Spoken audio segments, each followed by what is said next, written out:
Alright, magandang hapon. Welcome back to my channel. May tanggap tayo dito. Ito, Michelin brand. Panglinis to ng tiles. Problema nito ay ayaw daw gumana. Basta gumanin ka kanina, power off. So, saksak natin. Lagin ko na. Ayaw. Yan. Saksak na. Let's testing natin. On natin. Ayan, ito yung switch na. So, ayaw. Ayan. Okay. Buksan natin. Check natin yung cord tsaka yung switch. Kapag good yung cord tsaka yung switch, check natin yung motor. Alright. So, yun guys, ito yung loob niya. Ayan. Mukhang pinasok ng mabait. Ito. Tapos, may ngat-ngat din yung wire tsaka yung mismong motor nyo, yung cover ng motor. Yun ang problema. Kaya ayaw gumana. Nginat-ngat ng mabait. Okay. Check ko lang muna. Alright. So yun guys, yung naputol niya ay galing ng plug, dadaan sa switch. Yan. Tapos yung isa ay dumirekta siya sa mismong motor.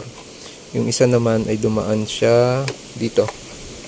Siguro parang limit switch. Kung hindi ako nagkakamali, kung mali man, sabihin nyo na lang. Yan. Tapos dadaan siya dito. Ito yung karugtong niya. Ito yung kaninang may ngat-ngat na naputol. Ito naman ay nakakabit dito. Tapos papasok naman siya dito. Okay. Yan. Check naman natin yung motor. May reading pa naman. Nakakabit ng isa. Check natin itong kabila. Wala pa kamayos. Ayan. Sa 7.6 ohms. 7 ohms. Let's check natin kung grounded. So wala naman. Yan, ito is chassis ng mismong motor. Wala naman siyang ground. Okay, idugtong ko lang, tapos fix natin. Tapos testing natin. Bali ito yung kanyang naputol. Yan, naidugtong na natin. So yan guys, nabuo na natin.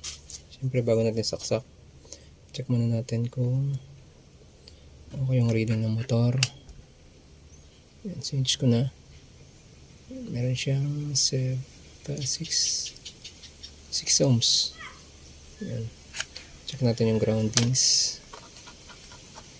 So wala naman. Yan. Check natin. Saksak natin.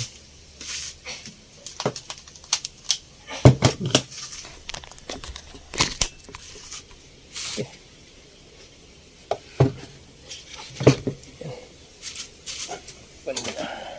Yan.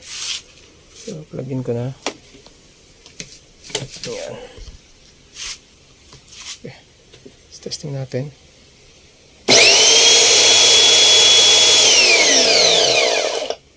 So, ayan.